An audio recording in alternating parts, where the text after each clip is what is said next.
kenalan Overseas Academy kepada teman-teman di sini. Silakan Aisyah. Sip. Makasih Kak Bella atas pembukaannya juga. Gimana Kak? Udah kelihatan belum screen aku? Sudah. Oke, nice. Oke, selamat malam. Salam sejahtera bagi kita semua. Dan pertama-tama aku mau ngucapin selamat datang teman-teman di acara Free Mentorship Persiapan ISMA dari Overseas Academy. Perkenalkan, aku Aisyah, mewakili Overseas Academy untuk memperkenalkan apa itu Overseas Academy dan juga memberi sedikit kata sambutan. Jadi, selamat datang saya lagi di Overseas Academy.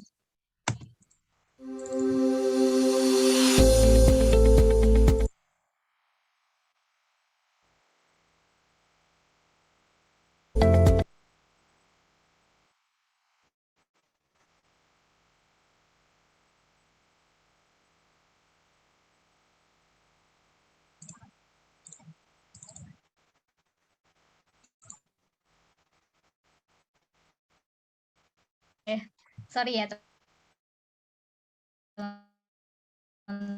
Oke, sekali lagi waktu Academy. Mungkin teman-teman di sini udah pernah ya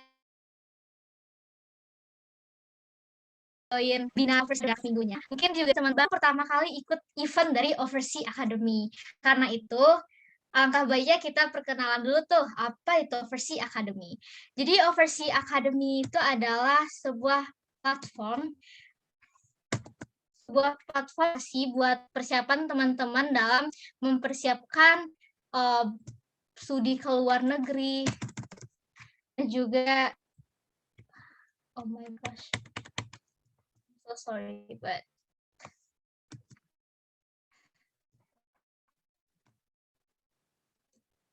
oke, maaf tadi keyboard aku lagi masalah. Oke, selamat datang teman-teman di Overseas Academy dan ini ada profil dari CEO Overseas Academy itu Kak Ria Alfazli yang kebetulan sedang berhalangan untuk ikut pada acara pada malam hari ini.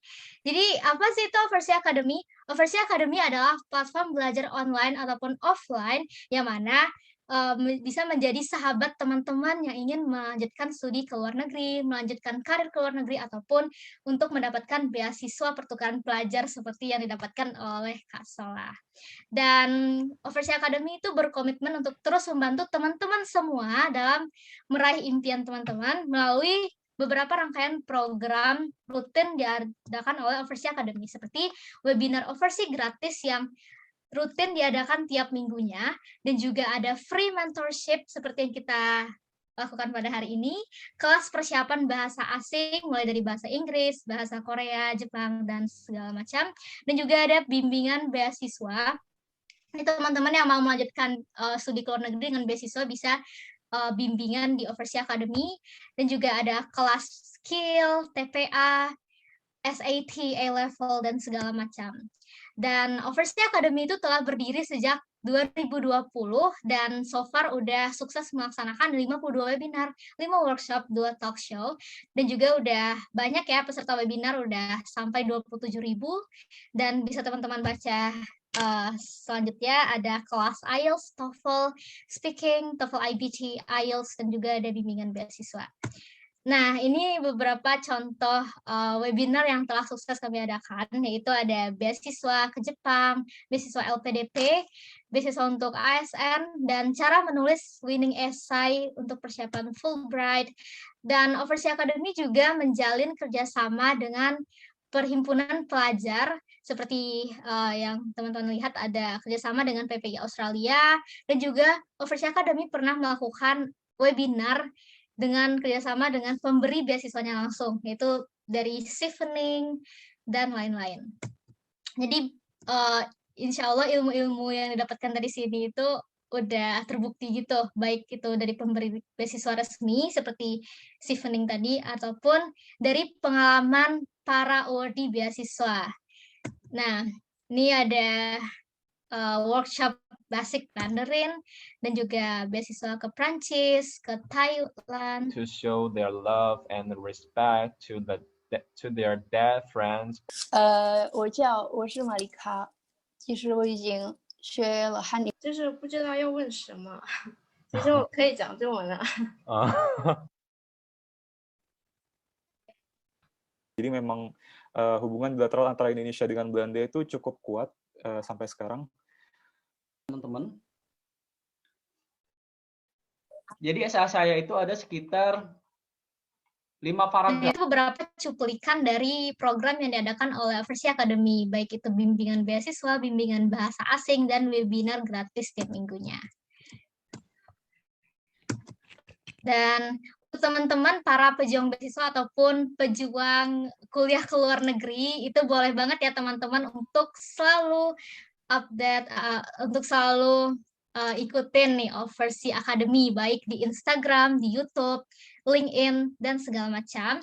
Karena Overseas Academy itu selalu update untuk memberikan info-info terbaru. Seperti ada kalender beasiswa, baik itu persiapan untuk studi S1, S2, S3. Dan nih, jangan lupa ya teman-teman untuk nyalakan loncengnya biar nggak ketinggalan info-info dari Overseas Academy. Dan juga yang ingin melihat rangkaian webinar yang telah kami lakukan sebelumnya, bisa langsung cek aja ya di YouTube Overseas Academy. Dan Overseas Academy udah aku jelasin tadi, ada IELTS, bimbingan beasiswa, TOEFL IBT, ITP, grammar, speaking, bahasa Jepang, Korea, dan TPA. Berikut adalah beberapa student Overseas Academy yang udah sukses melanjutkan studinya. Ada Kak Naila, itu dapat beasiswa full ke UBC, beliau S1. Dan ada Kak Robi, awardee LPDP ke Wageningen University. Dan juga beberapa siswa Overseas Academy lainnya. Ini ada Kak Alosius yang lanjut studi ke Belanda. Dan berikut adalah beberapa cuplikan biodata dari expert tutor Overseas Academy. Oke, sampai jumpa di webinar Overseas berikutnya. Mungkin itu aja yang dapat aku sampaikan. Semoga teman-teman di sini bisa selalu antusias sampai di akhir sesi dan juga mendapatkan info-info ataupun ilmu bermanfaat dari narasumber super keren pada hari ini, itu ada Kak Solah. Dan juga semoga teman-teman sukses dalam aplikasi pendaftaran ISMA. Oke, mungkin itu aja. Aku kembalikan kepada Kak Bella. Thank you, Kak. Oke, amin ya, amin, amin. Makasih ya Aisyah. Nah, sekarang kita masuk ke inti acara yang ditunggu-tunggu nih. Tapi sebelum itu mungkin ada beberapa dari kalian yang belum kenal Kak Solah nih. Beliau adalah mahasiswa hubungan internasional di UMM atau Universitas Muhammadiyah Malang, yang prestasi dan experience itu banyak banget ya. Kalau misalnya kalian follow nih Instagramnya Kak Solah ya, itu tuh dari bio-nya aja rame, begitupun sama highlight-nya rame gitu kan. Jadi bisa dilihat tuh, experience-nya banyak banget. Nah, tapi yang paling penting di sini adalah bahwa Kak Solah ini merupakan salah satu awardee program ISMA pada tahun 2021 ya kalau nggak salah, di University Glasgow di UK, tepatnya di Scotland. Di University Glasgow ini kan sepertinya ada apa namanya, tepatnya di College of Social Science, yang dimana Solah ini dari salah satu dari 5 sekolah gitu ya, yaitu School of Social and Political Science. Tapi nanti selebihnya bakal dijelaskan oleh Solah sendiri.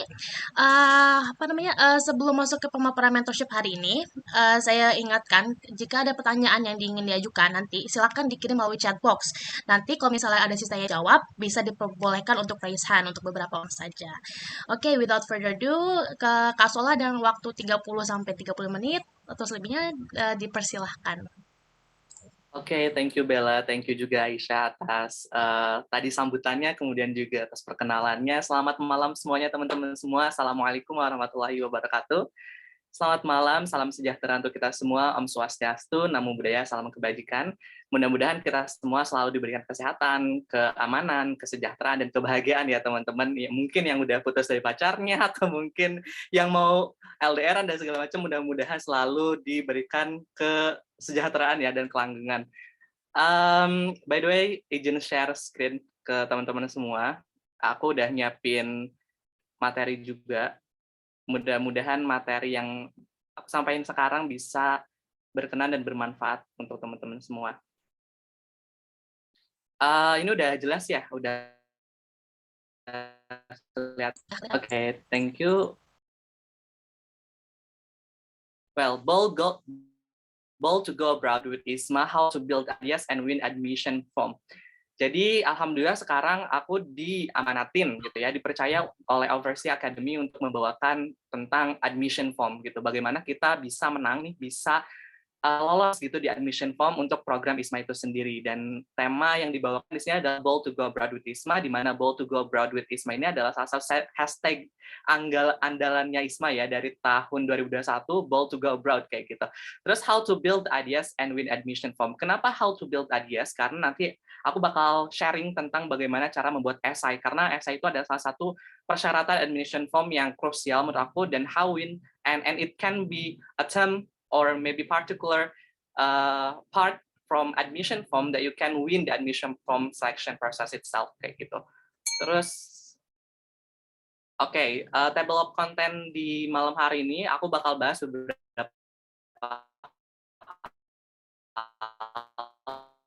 Pertama, I believe that all of you have been acknowledge and recognize enough about ISMA, tapi kenapa enggak gitu? Why not kita bahas lagi tentang ISMA, mungkin biar strengthening your intentions to join ISMA itself kayak gitu kan. Terus kedua itu kita bakal bahas tentang why I should join ISMA. Ada beberapa benefit yang bisa kita dapatkan dari ISMA.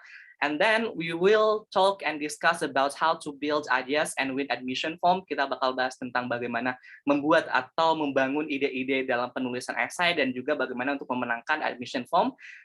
Kemudian ada preferensi yang udah saya lakukan ya selama program ISMA, nanti mungkin bisa sebagai motivasi dan inspirasi buat teman-teman semua untuk lebih semangat lagi dan menekatkan hati untuk ikut program ISMA. Dan terakhir ada conclusion. Well, what is ISMA? Apa itu ISMA? Indonesian International Student Mobility Awards is the government of Indonesian scholarship schemes to fund Indonesian student for mobility program at top university overseas, and undergraduate students, all of us, could actually join one semester to spend one semester student mobility at one of the top 100 university in the world kayak gitu. Salah satunya adalah kemarin saya berkesempatan untuk mendapatkan satu semester pengalaman di University of Glasgow, di mana University of Glasgow itu sendiri adalah salah satu universitas terbaik di dunia juga, teman-teman, seperti itu. And then this seems of program is actually fully funded scholarship. Jadi teman-teman nggak harus khawatir nih kira-kira gue harus ngasih duit banyak nggak sih gitu, atau ada yang harus dipersiapkan nggak sih gitu, dan lain segala macamnya untuk in term of materi kayak gitu ya, material atau financing. Jawabannya adalah ini benar-benar fully funded, teman-teman. So you don't have to worry about your living costs, you don't have to worry about your accommodation, you don't have to worry about your tuition fees or maybe registrations to particular host university that you intend to gitu. Jadi karena emang semuanya itu benar-benar fully funded dari LPDP, dan skemanya ini dari Ministry of Education and Culture dan juga dari Dikti kayak gitu. So everyone who are studying in college or in university under Dikti dan Kemendikbud, kalian bisa banget join program ISMA ini sendiri. Nah, ini penting banget teman-teman basic knowledge tentang ISMA, karena kalian nanti 70%, 80% harus benar paham gitu tujuan dari ISMA sendiri. Jangan sampai kayak pikirannya, yang penting gue keluar negeri gitu. Nggak boleh seperti itu, teman-teman. Harus benar-benar paham apa visi sama misi daripada ISMA itu sendiri, sehingga niat kalian, kebutuhan kalian, serta kemampuan yang kalian pengen tingkatkan itu align sama daripada visi sama misi ISMA itu sendiri. Seperti itu. Why? Alasan, kenapa harus join program ISMA gitu. I believe that everyone has been watching or maybe viewing a particular videos from ISMA, either in their official Instagram account or maybe from the awareness itself gitu ya. Mungkin dari account Instagram official dari ISMA itu sendiri, atau mungkin dari awarding-nya, kayak misalkan dari video-video aku atau mungkin video-video awarding yang lain gitu. Kalian mungkin termotivasi awalnya gara-gara kok bisa ya, enak banget kuliah di luar dan lain segala macamnya kayak gitu. Oke, itu adalah salah satu mungkin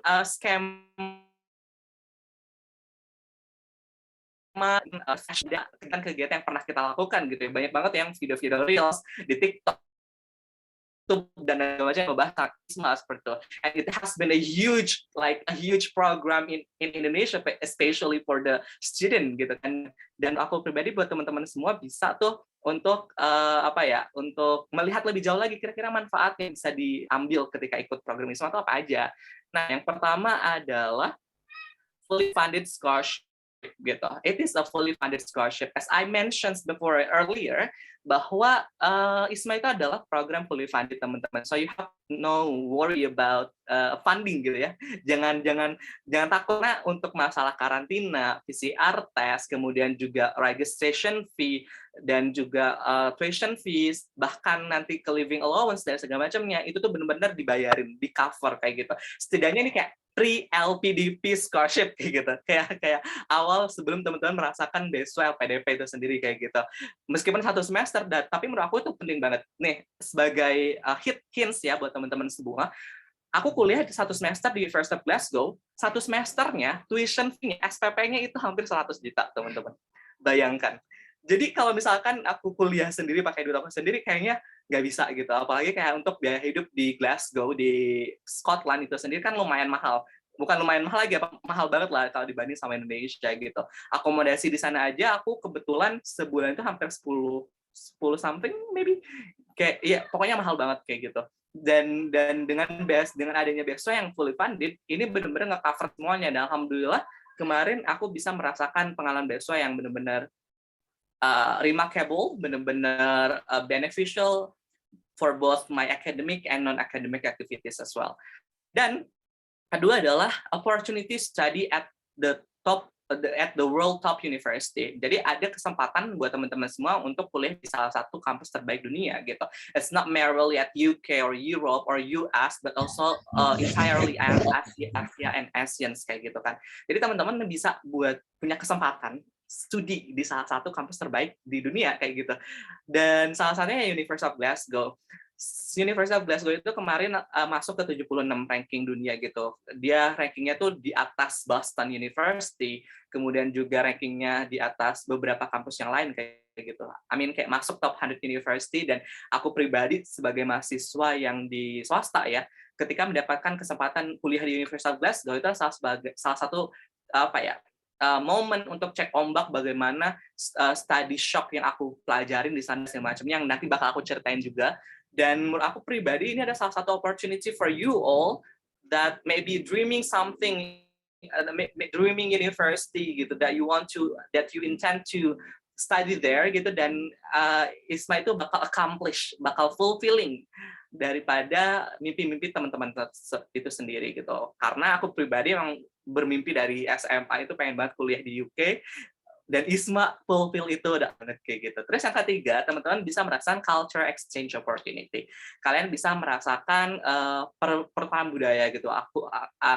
Budaya-budaya yang mungkin teman-teman nggak paham sebelumnya. Misalkan kayak di UK itu kan budayanya beda ya, kayak di sana kebanyakan pakai public transportation, kemudian juga budaya jalan di sana itu kencang banget, kemudian juga how their culture on grabbing like coffee in the morning, kemudian mungkin hot chocolate dan lain segala macamnya. Ada beberapa budaya-budaya mungkin nggak familiar di Indonesia, tapi itu udah biasa di sana di UK. Begitupun misalnya teman-teman milih kampus-kampus yang ada di Asia, katakanlah mungkin Korea Selatan gitu.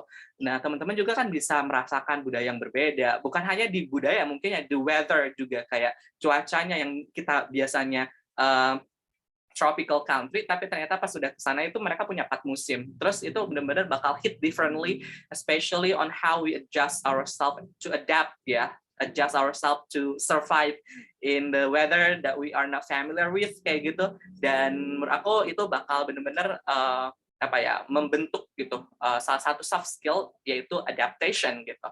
Terus keempat adalah international network. Ini benar banget teman-teman, karena selain teman-teman bakal mendapatkan kesempatan untuk study di sana, teman-teman juga kan bakal punya teman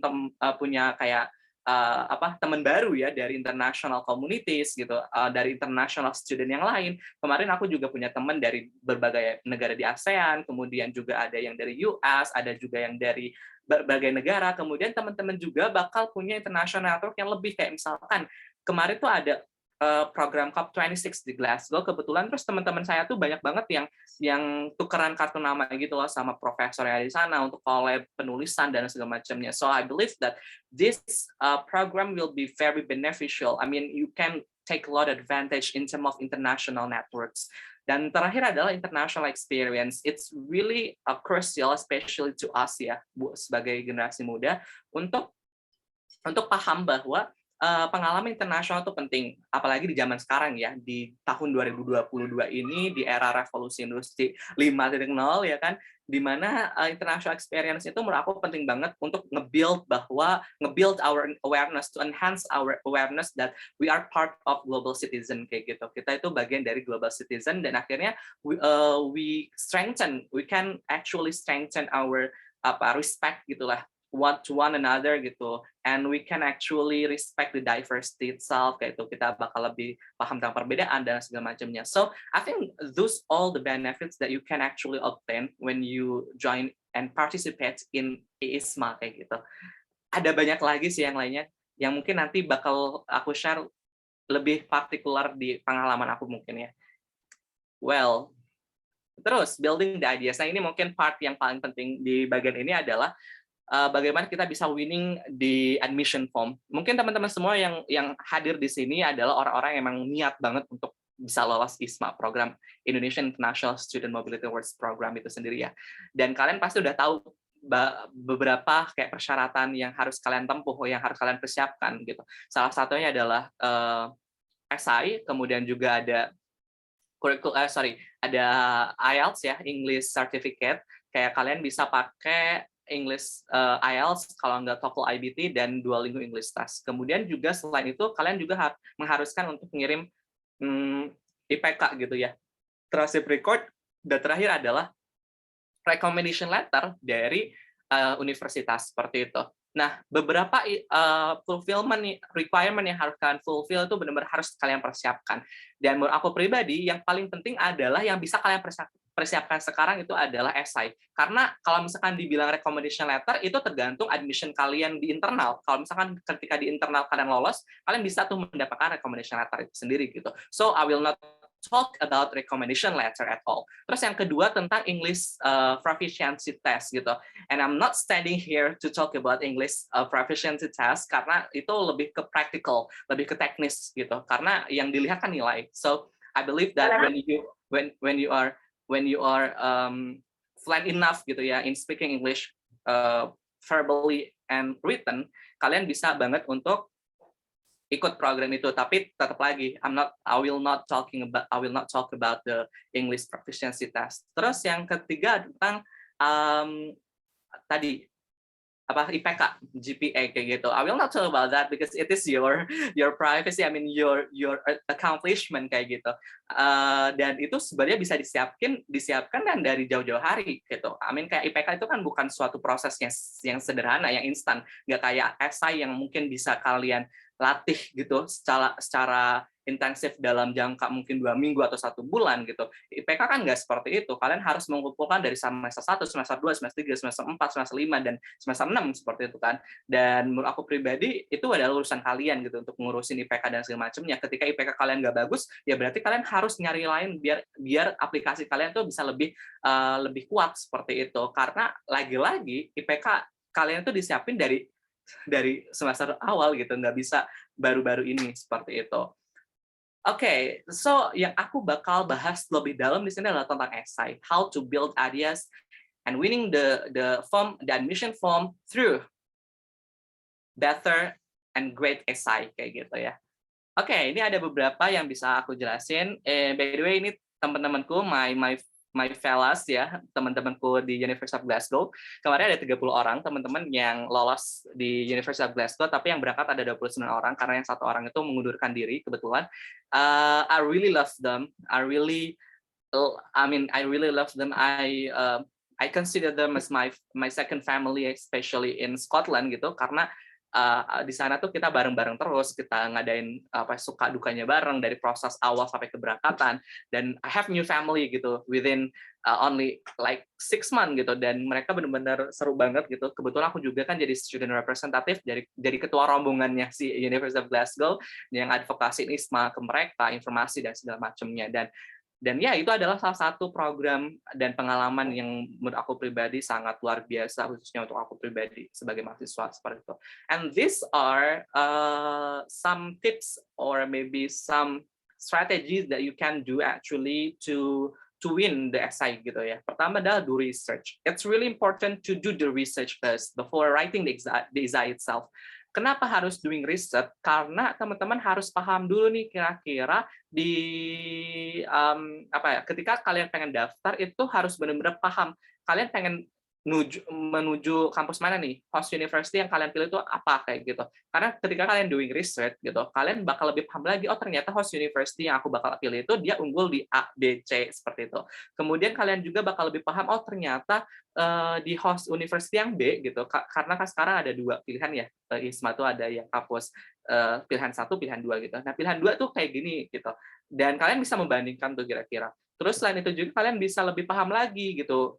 Ketika kalian doing research, kalian bisa lebih menyimpan atau membubuhkan kata-kata di esai kalian based on fact gitu, based on data. Karena kalian paham, kalian udah benar-benar riset secara mendalam dulu tuh dua kampus tersebut, termasuk mungkin tata negaranya gitu ya, terus mungkin kotanya kayak gitu, kira-kira weather-nya seperti apa dan segala macamnya. Kenapa? Ini bakal bermanfaat banget teman-teman doing research itu ketika kalian menjawab beberapa pertanyaan esai gitu. Ada beberapa pertanyaan esai yang kayak how to engage with them kan ya, with local and international communities.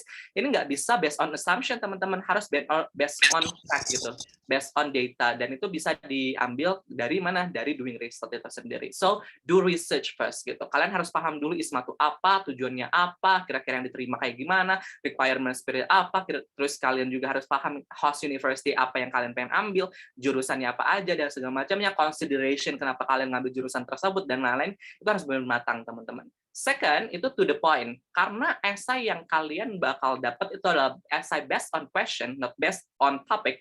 Jadi esai itu ada berbeda ya teman-teman, ada macam-macam. Khususnya di BSU itu ada yang based on topic sama yang based on question. Yang based on topic itu adalah yang kayak LPDP itu ada namanya esai kontribusi. So we can actually create our own essay dengan 1.500 kata. Tapi kan kalau misalkan di ISMA ini kan based on question. Jadi each question need like approximately like 350 words ya.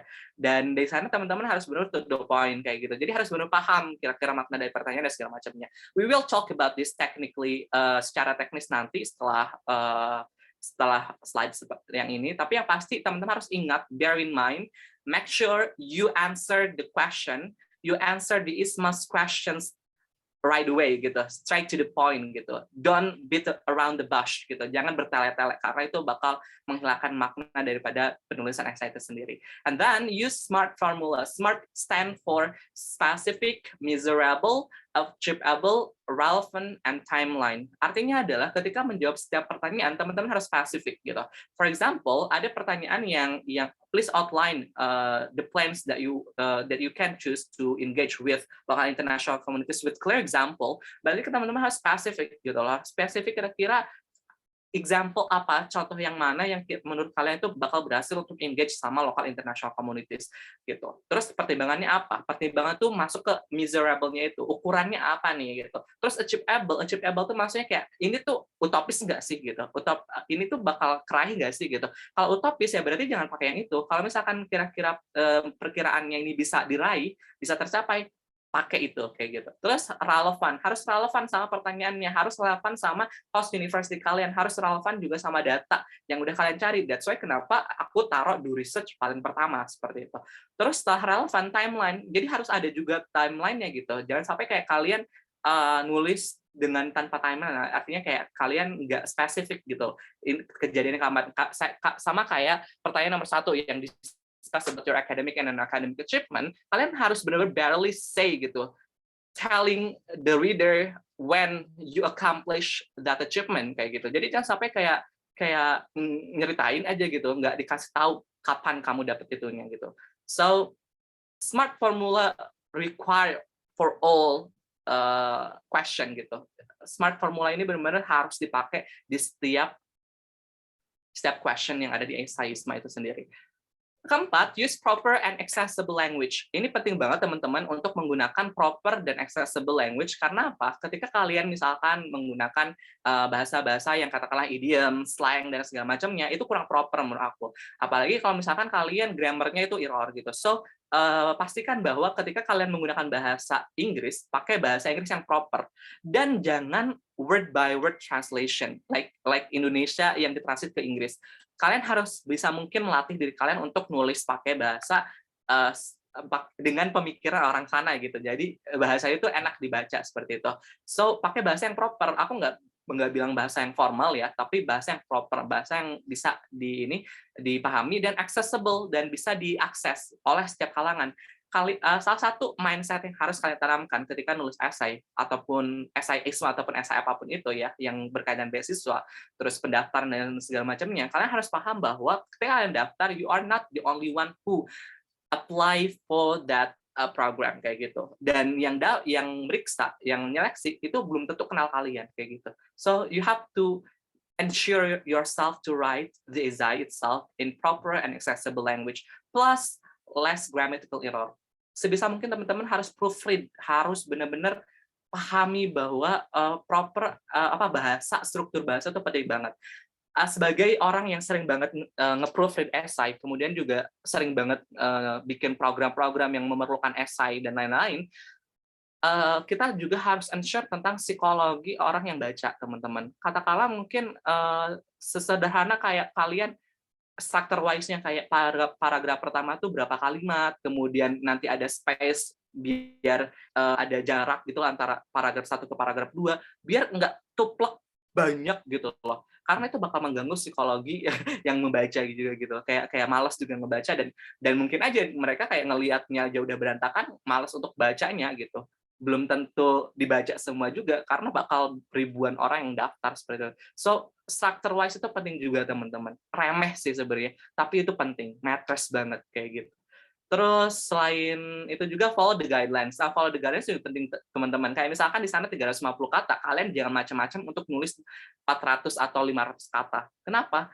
Karena jangankan untuk dilihat, dibaca si tulisan kamu, itu udah bakal nggak bakal lolos gitu loh secara format gitu. Jadi benar-benar harus strict sama guideline-nya. Dan sebisa mungkin kalian juga harus memahami tadi ya kayak psikologi daripada si penyeleksi itu sendiri. Mereka kan pasti nyeleksi nggak cuma satu aplikan doang kan, kayak mungkin 50 atau mungkin bahkan ratusan aplikan. So it means that when you are actually writing the essay, ketika kalian nulis esai, kalian harus benar-benar paham bahwa penulisan strukturnya itu harus benar-benar bijak seperti itu.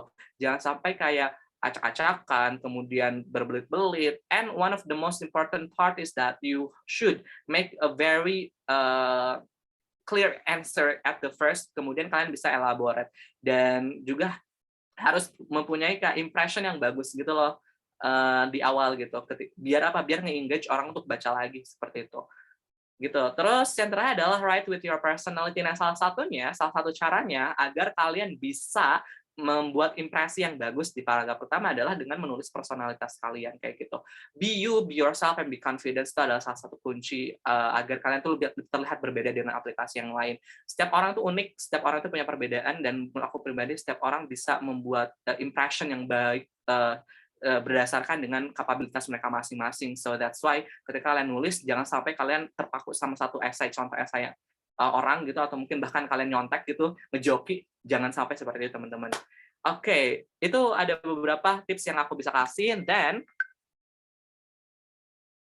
then this is the question daripada ISMA itu sendiri ya. Yang pertama, discuss your academic and non-academic achievement, including the process and skill involved in your previous or current degree program.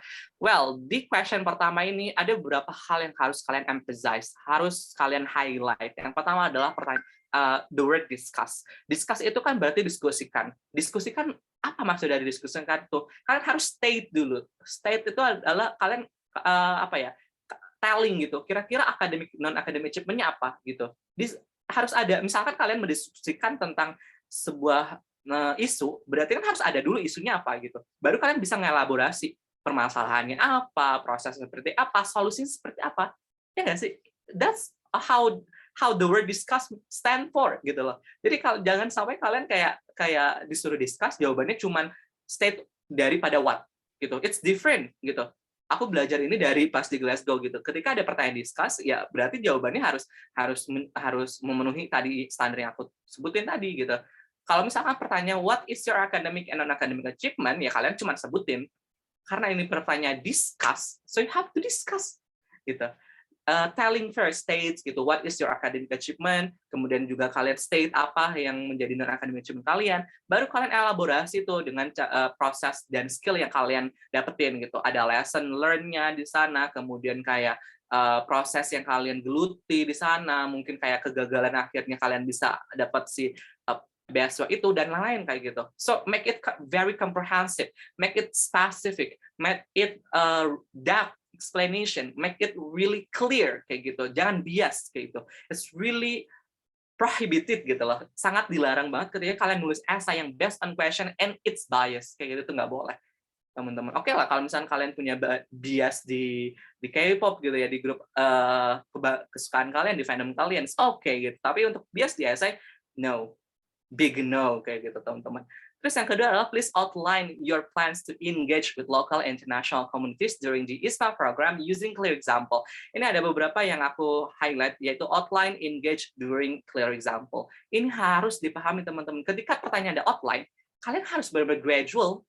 Kayak outline plan itu kan kayak pertama apa, kedua apa, ketiga apa. Jangan sampai kayak kalian bikin kalimat naratif. Nggak bisa gitu. Harus benar-benar gradual ini gitu, harus paham tentang maksud dari pertanyaannya gitu teman-teman. Biar jawaban kalian tuh benar-benar masuk sama apa yang dibutuhkan pertanyaan.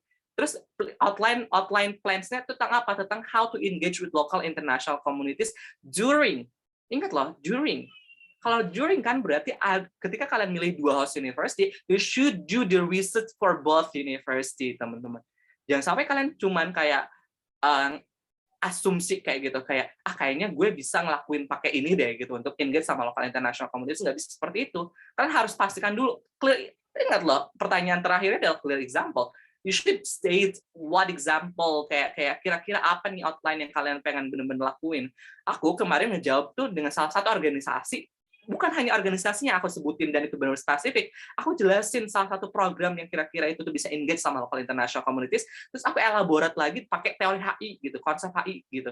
Setelah pakai konsep HI, terus aku jelasin lagi contohnya nih, ini bukan hanya tentang theoretical, tapi juga practice. I've been involved as a committee gitu. Aku pernah jadi panitia di acara yang tentang itu gitu. Terus akhirnya berhasil engage dengan beberapa local communities. Safety factoring-nya berapa persen, kemudian pesertanya ada berapa orang dan segala macamnya gitu. Benar-benar clear, based on data, based on fact gitu. Jadi jangan sampai kayak kalian cuman based on assumption kayak gini deh, nggak bisa kayak gitu teman-teman. Ingat ya, yang daftar tuh bukan cuman kamu gitu. Kalau misalnya kalian bagus dalam menulis essay, kalian juga bakal terlihat betapa besar motivasi kalian untuk ikut program itu sendiri. Kayak gitu. Terus yang pertanyaan ketiga adalah discuss a time when you face difficult challenge or hurdle during your study and how you navigate it through it gitu. Kalian juga harus mendiskusikan. Diskusikan tadi ya, aku harus bilang state kira-kira apa yang jadi masalah gitu. Apa yang menjadi tantangannya. Jangan sampai kalian menyebutkan tantangannya di akhir. Nggak bisa seperti itu teman-teman kalau untuk mendiskusikan sesuatu. Kayak kalian mau mendiskusikan dengan basic kalian misalkan tentang mantan kalian pasti nyebutin dulu kan nama orangnya. Mantannya seperti apa, terus kejadiannya kapan, kalian sebutin, masalahnya apa, terus kalian bilang solusinya gimana, kayak gitu. Itu yang dinamakan diskusi. Jangan sampai kalian cerita kemana-mana, akhirnya kalian baru nyebutin poinnya di akhir. It pointless menurut aku. Jadi kalian harus state dulu kira-kira difficult challenge-nya apa, kemudian kalian bagaimana cara untuk facing the challenge itu gitu. Terus kira-kira bagaimana solusi yang kalian lakukan, terus kira-kira capaiannya apa nih gitu. Setelah kalian berkontemplasi gitu ya dengan masalah yang kalian hadapi selama studi itu, apa nih pembelajarannya, lesson learn-nya, bahkan kalau bisa skill yang kalian dapetin kayak gitu.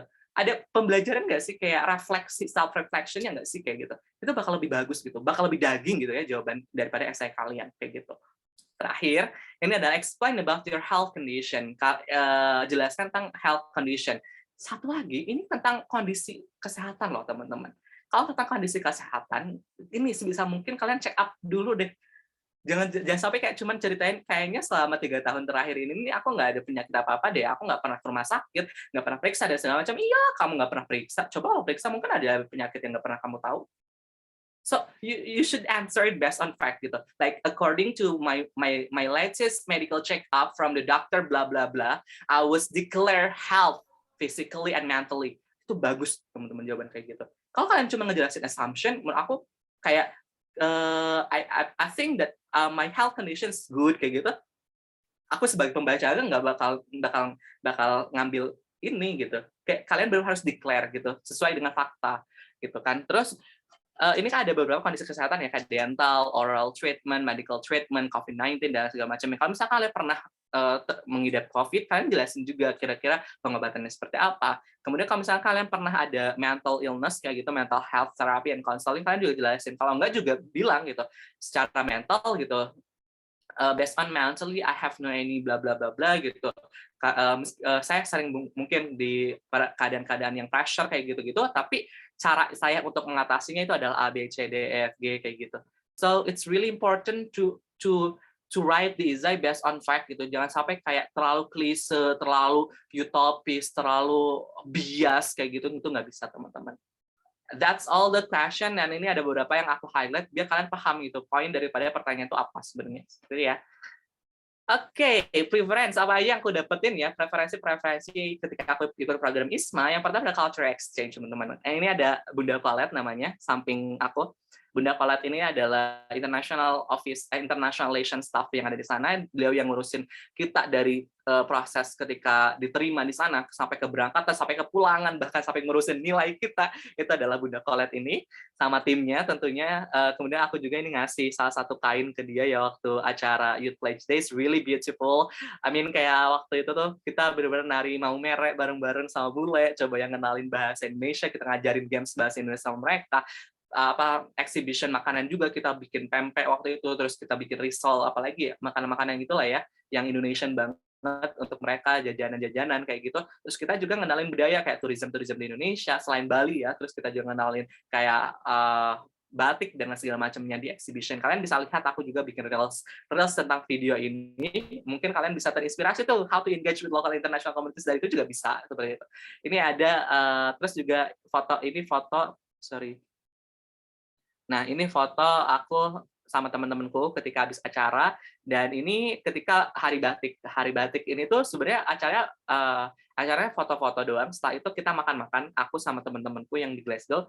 Tapi karena kita pakai batik, orang-orang di sana tuh kayak pada ngeliat gitu loh teman-teman. Jadi kayak itu apaan sih orang rame-rame gitu loh. Terus bawa bendera, bawa batik, apa segala macam kayak gitu. Dan by the way, ini foto dipakai kan ya untuk Instagramnya ISMA kalau nggak salah, untuk pembukaan atau apa gitu ya, launching apa gitu, program ISMA pakai foto ini, and I'm so proud. I mean like it's an honor gitu loh buat akhirnya foto kita yang dipakai, karena aku bener-bener suka banget gitu loh sama teman-temanku yang di Glasgow, karena kita bener-bener nggak ngegeng gitu, kita bener-bener kayak ngerangkul semuanya, ada masalah segala macam kita saling supportive dan lain-lain kayak gitu. So ya, kita bakal banget ngerasain the cultural exchange experience during the ISMA program. Meskipun tidak ada program kayak gini, mungkin tetap aja teman-teman bisa ngerasain culture exchange in person ya, secara personal gitu ya, kayak secara individually, kayak misalnya kalian main sama teman internasional kalian dan lain kayak gitu. And then climate march, ya salah satu hak istimewa yang kita dapetin sebagai mahasiswa ISMA gitu yang ada di Glasgow adalah COP26 kemarin diadain di Glasgow kayak gitu. So itu tuh orang-orang penting itu datang ke Glasgow guys. Kayak beneran pawai, ada Greta loh, ada Greta di sana. Terus teman-temanku juga pada ikutan pawainya. Kemudian ikut konferensinya juga. Kebetulan kemarin juga ada Menteri KLHK yang statementnya itu tuh yang viral and then trending di Twitter tentang pembangunan dan segala macam. Padahal kita lagi ngomongin tentang iklim kayak gitu. Ingat gak sih yang deforestation yang Twitternya Menteri KLHK? Nah itu tuh aku hadir di rapatnya itu, aku hadir gitu, di konferensi itu hadir. Terus kemarin juga aku alhamdulillah di invite gitu sebagai salah satu representasi daripada teman-teman di Glasgow, salah satu hak privilege juga ya. Iya, jadi cuman aku doang yang diundang untuk dinner invitation dari Ridwan Kamil, Gubernur Jawa Barat, di mana di sana tuh beliau ngejelasin tentang bagaimana beliau tackle sungai yang ada di Jawa Barat yang dulunya tuh kayak kotor, kumuh dan segala macam, sekarang udah bersih gitu, udah nggak ada yang buang sampah di sana dan segala macamnya. Terus juga beliau ngomongin tentang diplomasi kopi kayak gitu. Terus pokoknya apa ya, banyak banget pemerintah penyelenggara yang datang di COP26 ini. Terus kita juga sharing discussion, ada exhibitionnya juga di sana. It's really fun gitu loh. Kayak orang-orang yang di London pun gitu, PPI yang ada di UK yang lain itu pada hadir gitu loh ke Glasgow, gara-gara emang it's a huge gitu, like a huge conference gitu kan, tentang COP26 gitu, lanjutan dari Paris Agreement dan lain kayak gitu kan. So yeah, it's one of my privilege gitu, our privilege as a UFG student gitu loh, kayak wah kita bisa ngadain program COP26 gitu, ngerasain March climate dan lain-lain. And then study shock culture. Nah, ini ada beberapa yang bikin aku shock banget ketika program ini di library yang ada di sana. Kemudian ini juga ketika study tour untuk ngejelasin sejarah Glasgow, sampai ini mungkin bisa teman-teman lihat logo daripada University of Glasgow, kenapa ada burung, ada ikan, terus ada timbangan dan segala macam. Itu dijelasin pas study tour ini kayak gitu. Terus ini juga di salah satu eksterior building yang ada di Glasgow. Glasgow itu indah banget teman-teman. Oke, salah satu study shock yang aku rasain adalah ketika kali pertama aku masuk kelas gitu kan, kelasnya offline. Aku kan jalan ya, basically jalan kayak sekitar 30-40 menitan ke kampus. Karena emang tempat akomodasi gue lumayan jauh gitu kan, student accommodation gue lumayan jauh sama si kampusnya itu. Ketika nyampe di sana, saking shocknya aku kayak bingung.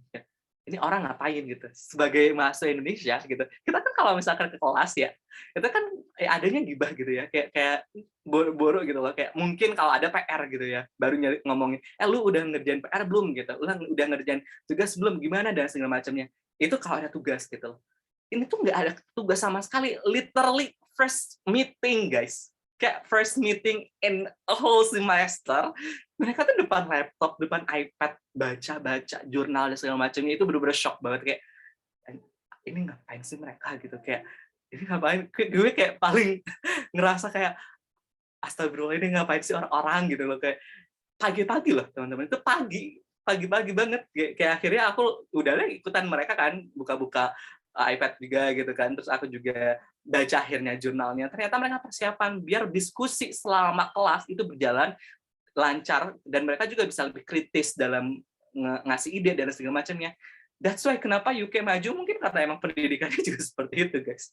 Itu ada istilah kayak kuliah di UK itu benar-benar lu harus dituntut baca buku, baca jurnal dan segala macamnya. Benar-benar harus dituntut kritis, benar-benar harus dituntut banyak banget deh. Benar study shock di sana. Dan aku baru pertama kali dapat nilai tugas itu jelek itu pas di Glasgow. Jadi pas pertama kali assignment, itu kan aku biasa bikin esai itu ya, itu kayak ribuan kata, kayak mungkin 6.000, bahkan kemarin tuh pernah juga kayak terakhir semester 5, kalau nggak salah semester 6, 20 ribuan gitu loh, karena kita harus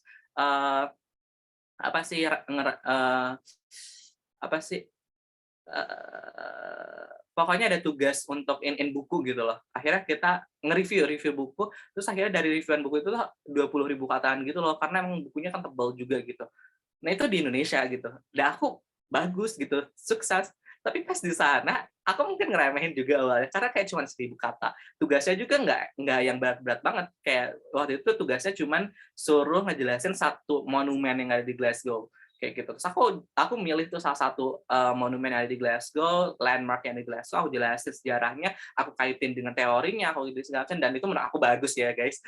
Secara grammar dan segala macam tuh nggak ada kesalahan, tapi ternyata nggak masuk sama apa yang diinginnya, pokoknya sama si dosennya itu loh. Intinya kayak di sana aku belajar, walah ternyata 1.000 kata itu kayak bener-bener harus bagus banget gitu. That's why kenapa yang di UK, khususnya yang racial group, University of Glasgow itu masuk racial group teman-teman, masuk top university gitu loh, kayak univ-univ yang inilah kedudukannya itu kayak Oxford, Cambridge, University of Glasgow, Leeds, Newcastle dan lain. Itu lumayan susah untuk dapat nilai bagus tuh. Iya, itu salah satu shock yang aku rasain gitu ya. Terus embassy visit, nah alhamdulillah kemarin kan yang ke UK itu ada 10 kampus teman-teman. Sekitar ada 180 orangan yang akhirnya berangkat ke UK dari program Ismail ini sendiri. Dan alhamdulillah aku dipercaya nih untuk ngadain program embassy visit. Jadi aku jadi ketua lagi di program itu dan dipercaya untuk ngebawain welcome speech teman-teman. Literally kayak teman-teman aku duduk di sana, aku duduk di depan bareng Pak Desra, bareng Duta Besar Republik Indonesia untuk London. Kayak gimana nggak gemeteran gitu loh, kayak wah gila, gue harus ngomong formal depan banyak orang. Itu ada dari ISMA juga yang di Jakarta live gitu kan online. Sampai aku literally kayak ini sekretarisnya, wakilnya, dan ini tuh kayak ketuanya, wakil dubes sama dubesnya kayak gitu.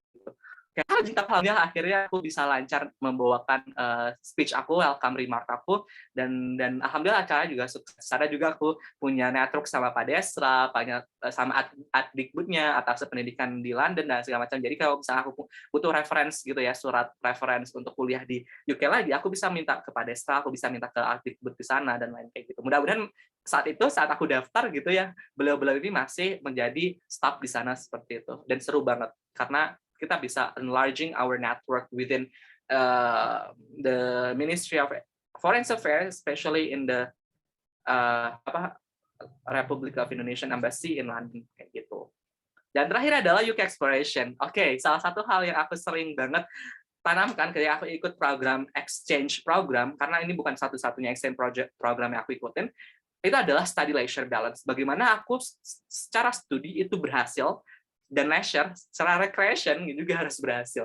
Kayak waktu aku Erasmus, aku juga alhamdulillah bisa jalan-jalan gitu, rekreasi ke beberapa negara. Di sana bukan hanya jalan-jalan, aku benar-benar kontemplasi sama diri aku sendiri, refleksi bagaimana melihat kayak berbagai perbedaan yang ada kayak gitu. Setiap kayak, oh ternyata kalau misalnya Eropa bagian barat banget yang Portugal itu kayak gini, tapi ternyata yang Eropa bagian sini tuh beda ya kayak gitu. Terus di UK juga sama gitu. Salah satu wishlist aku adalah gue harus nginjakin kaki di 4 negara bagian UK, Northern Ireland, Wales, Scotland, and England kayak gitu. Aku pengen banget kayak gitu untuk nginjakin 4 negara itu. Dan alhamdulillah tercapai kayak gitu. Aku ke Belfast waktu itu. Terus saya Belfast itu seperti ini. Aku juga ke England beberapa negara kayak Alnwick, terus kayak apa lagi ya, London, terus Oxford, terus Liverpool, Manchester dan lain-lain gitu. Dan aku paham gitu, oh ternyata beberapa perbedaan ada ya kayak gitu. Terus tentang public transportation dan lainnya itu benar-benar seru banget gitu, secara international experience itu benar-benar khususnya untuk aku anak HI, aku benar-benar belajar banget bagaimana kita sebagai manusia bisa menjadi bagian dari global citizen, warga dunia, dan bagaimana masyarakat internasional itu benar-benar ada gitu. Kan di HI itu ada teori English School kan. English School itu kan pahamnya adalah salah satunya masyarakat internasional, bahwa kita tuh nggak ada keluarga negaraan gitu. Kita tuh sama semuanya gitu. Itu kan pahamnya English School dan gitu ya. Terus kita juga ngerasain tentang kayak rasisme dan segala macam ada aja teman-teman kayak gitu. Terus banyak banget hal-hal yang aku pelajarin, dan aku juga alhamdulillah punya kesempatan kunjung ke beberapa kampus impian aku, salah satunya Oxford University. Aku benar-benar di sana tuh refleksi, doa gitu ya, salawatin ya Allah semoga nanti benar-benar bisa kuliah di sini, mulai kunjungan dan lain-lain. Dan ya, it's really beautiful and remarkable moment that I have experienced so far gitu, khususnya di UK, karena aku benar-benar dreaming to visit UK since I was childhood. I'm a big fan of Harry Potter at the moment, and I mean my motivations to learn English is actually because of Harry Potter itself gitu as well gitu kan. Jadi ketika aku UK itu aku benar-benar kayak gila gitu, dan aku juga beli clock Harry Potter, kayak wand-nya dan segala macam. Terus aku kayak cosplay jadi Harry Potter ya kan, di eksteriornya University of Glasgow, karena University of Glasgow itu kayak mirip banget kayak Hogwarts Castle. Jadi akhirnya kita sama teman-teman yang Potterhead gitu, kita benar-benar kayak cosplay gitu loh di eksterior buildingnya University of Glasgow kayak gitu. So conclusion-nya apa? Program ISMA ini adalah salah satu program prestigious menurut aku ya, program yang benar-benar unggulan di antara program Merdeka Belajar Kampus Merdeka yang udah banget harus dimanfaatin kita sebaik mungkin gitu. Sebagai we should actually utilize and maximize this opportunity as well as good as possible, karena emang program ini juga offer bukan hanya tentang scholarship yang fully, tapi juga bakal nge-enhance our capability in some your skills kayak gitu, soft skill and hard skill, such adaptations to new culture. Itu kan salah satu soft skill yang diperlukan banget. Terus kalian kerja di tim karena kalian nggak hidup sendiri nanti di sana, kalian bakal sama teman-teman yang lain. Bagaimana kalian juga deal with the situations that perhaps very unpredictable kayak gitu. Terus juga kalian bakal belajar communications, enhancing your English fluency gitu, verbally gitu ya, secara komunikasi. Kalian juga bakal belajar leadership, kalian juga bakal belajar public speaking gitu ketika kalian harus presentasi di depan kelas dengan menggunakan bahasa Inggris dan kerja kelompok dengan orang asing kayak gitu. Terus kalian juga bakal lebih mandiri, belajar banyak hal pokoknya yang bakal kalian pelajari. And I believe that all of us are worth and are having a same opportunity to be a part of ISMA gitu. So I hope that you can achieve what you are dreaming of gitu ya di program ISMA ini, dan kalian benar-benar harus punya intention yang bagus untuk program ISMA ini sendiri. Seperti itu. So I have a video such like my own video gitu. Mudah-mudahan ini nge-boost teman-teman untuk lebih prepare si program ISMA itu sebaik-baiknya kayak gitu. Oke, sebelumnya aku mau volume up dulu. Oke, ini videonya 1 menitan aja, nggak lama.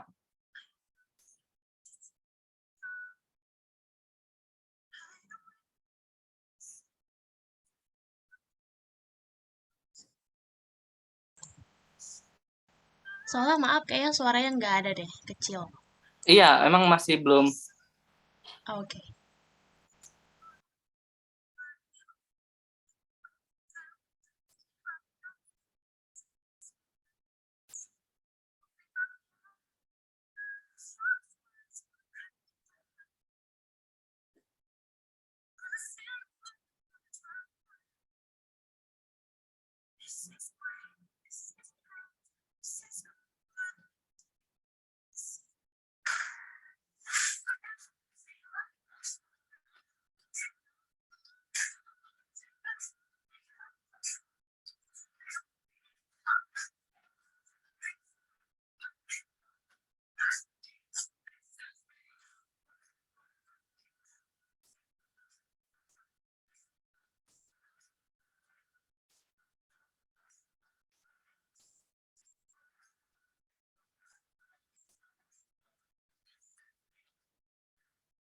Okay, all of your dreams are worth to be pursued, and they are as precious as you meant to be who you really are. Aku percaya bahwa setiap mimpi kita semua adalah layak untuk diperjuangkan, layak untuk dicapai.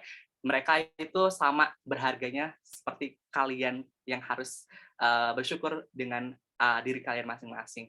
And I believe that everyone has their capability and everyone are capable enough to pursue their dream. Aku percaya bahwa setiap orang tuh punya hak yang sama untuk bermimpi, dan aku juga percaya bahwa setiap mimpi berhak untuk diperjuangkan. Sulit mencapai sebuah impian, namun rasanya terlalu payah jika kita tidak merasakan sebuah pembelajaran dari kegagalan. Well, that's all for the explanations today. Buat teman-teman semua yang pengen get in touch sama aku, kalian bisa follow Instagram aku di @sola_UP.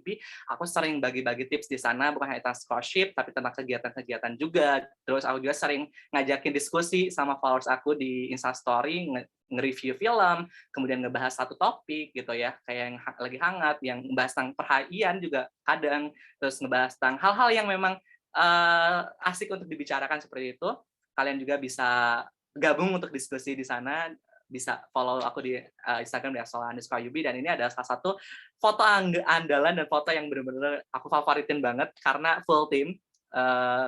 Ini full team, ada 29 orang dari teman-teman Glasgow. Ya, laki-lakinya cuma ada 4 teman-teman, kebanyakan cewek. Ini di depan gedung Glasgow. I wish I could go there again gitu loh, untuk kayak wah gila, gue pernah kesini dan sekarang gue kesini lagi, mungkin in different situation, mungkin aku udah jadi apa kayak gitu ya pas kesana. And yeah, I hope that you can also visit Glasgow once gitu kan, atau mungkin kapan-kapan ke sana untuk mungkin study tour atau mungkin jalan-jalan atau honeymoon juga boleh. Kalau Oke, that's all. Terima kasih buat teman-teman semua. Mohon maaf apabila ada kesalahan dalam penyampaian. Ya, thank you. Apabila ada teman-teman yang pengen bertanya, oh iya ini Glasgow ya, University of Glasgow. Buat teman-teman yang pengen tanya, silahkan aku serahin lagi ke moderator Bella. Terima kasih. Oke, makasih. Wah, mantep banget ya dan cukup jelas dan detail banget nih teman-teman pembahasan pada malam ini. Dari awal tentang ISMA sendiri sampai dengan esai gitu ya. Jadi di antara semua requirement yang ada di ISMA itu yang paling penting adalah penulisan esai gitu ya, penulisan esai. Karena di mana itu inti itu dari bikin esai ini berarti kan harus to the point and use a proper structure berarti kan. Jadi ntar bisa kelihatan nih dari kalian nih bahwa kalian tuh nggak main-main ikut ISMA gitu kan, dan memiliki tujuan masing-masing dan jelas itu sih. Dan kalau misalnya juga yang paling penting adalah dilihat dari pertanyaannya apa yang ditanyakan. Kalau misalnya tanya di discuss outline, kalau misalnya disuruh bikin sebagainya dibikin list gitu, bahkan sampai disuruh explain pun juga ada gitu ya. Jujur nih ya, kalau misalnya boleh curhat dikit ya, aku tuh nyesel banget coba nggak nyoba ISMA tahun lalu ya. Bahkan tahun lalu tuh kalau misalnya baru pertama kali ada ISMA gitu ya, paling di push sama dosen ikut ISMA dan aku nggak mau karena ragu karena mahasiswa akhir gitu kan, jadi kayak aduh ragu nih ke mahasiswa akhir, tapi ternyata tuh nyeselnya ada gitu. Jadi you guys must have the guts to attempt ya, apalagi apa namanya ISMA itu kayak once in a lifetime gitu kan sebagai mahasiswa gitu loh. Jadi there's nothing wrong with them trying things gitu kan for your own good gitu kan. Karena kita nggak tahu nih momen-momen istimewa apa yang kita dapetin itu kita nggak bakal tahu gitu. Bahkan seperti Solah tadi pun juga dia nggak expect kalau misalnya dia jadi ketua dan bisa merepresentasikan teman-temannya gitu. Itu sesuatu yang istimewa banget gitu ya. Nah, karena sesi tanya jawab sudah dibuka, nah aku ingetan lagi nih kalau kita punya grup WhatsApp ya. Jadi di sini aku mengambil beberapa pertanyaan aja yang kira-kira paling banyak ditanyakan ya.